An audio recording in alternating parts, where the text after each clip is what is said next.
అని కాదు. చాలా మందికి ఎలాగుంది అనంటే యేసుక్రీస్తుని నమ్ముకున్న లోకానుసారంగా నడవచ్చు అనేటువంటి వాదన ఉంది.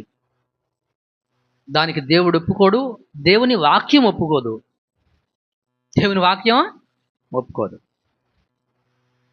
నేను యేసుక్రీస్తుని నమ్ముకున్నప్పటికీ కూడాను లోకానుసారమైనటువంటి పనులు చెయ్యొచ్చు అనేటువంటి వాదన నేటి క్రైస్తవ సంఘాలు కొంతమంది దుర్మార్గకరమైనటువంటి బోధకులు, కొంతమంది చెడ్డ బోధకులను బట్టి అటువంటి ప్రతిపాదన అనేటువంటి సంఘంలోనికి వచ్చేసింది. కానీ దేవుడు మాత్రం దాన్ని ఒప్పుకోవడానికి వీలు లేదు. దేవుడు ఒప్పుకోడైనా అటువంటి చర్యలను ఒప్పుకోడైనా. లోకమునకు వేరుగా ఉండమన్నాడు దేవుడు నిన్ను. మీరు లోకానికి ఉప్పు అన్నాడు, మీరు లోకానికి వెలుగు అన్నాడు ఆయన.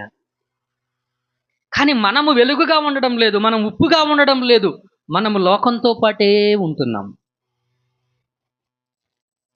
లోకానికి మనము లొంగిపోతున్నాము కానీ లోకాన్ని దేవునికి లోబరిచేవారిగా మీరు ఉండలేకపోతా ఉంటున్నారు.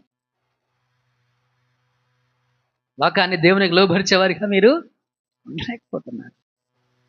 మనుషుల కోసము, మనుషుల గురించి, మనుషుల నిమిత్తము క్రీస్తు నామాన్ని, ముఖ్యంగా మీ రక్షణ జీవితాన్ని తాకట్టు పెట్టుకుంటున్నారు. మీరు దేవుని అభిషేకాన్ని, దేవుడిచ్చిన మీకు రక్షణను మీరు తాకట్టు పెట్టుకుంటున్నారు. How far it is good? ఎంతవరకు అది మంచిది? ఎంతవరకు అది శ్రేయస్కరమైనటువంటిది? ఎంతవరకు అది ఆశీర్వాదకరమైనటువంటిది? ఆలోచించండి, ఆలోచించండి, ఆలోచించండి. మరలా చెప్తున్నాను, ఆలోచించండి. నువ్వు చాలా ప్రత్యేకించబడినటువంటి వ్యక్తివి, అందరితో సమానమైనటువంటి వ్యక్తివి కాదు. దావీదు ఉన్నప్పుడు అభిషేక్ కూడా ఉన్నాడు. దావీదు ఉన్నప్పుడు ఉరియా కూడా ఉన్నాడు. వీళ్ళందరికీ దేవుడు శ్రేష్టమైన ఆశీర్వాదాలు తీసుకుని ఎదురుగా వెళ్ళలేదే. సపరేషన్ లైఫ్, ప్రత్యేక జీవితం. దాని అర్థం మీరు ఎవరితో మాట్లాడొద్దు, ఎవరింటికి వెళ్ళొద్దు, ఫంక్షన్ జరుగుతుంటే వెళ్ళొద్దు, దినం జరుగుతుంటే వెళ్ళొద్దు, ఇలాంటి పిచ్చి బోధలు నేను చేయడల్లా. అర్థమవుతుందండి?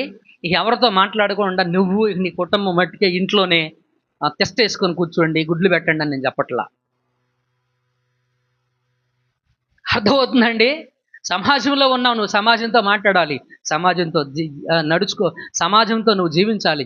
అయితే నీ జీవన విధానం ప్రత్యేకంగా ఉండాలి, నీ మాటలు ప్రత్యేకంగా ఉండాలి, నీ క్రియలు ప్రత్యేకంగా ఉండాలి, నీ చర్యలు ప్రత్యేకంగా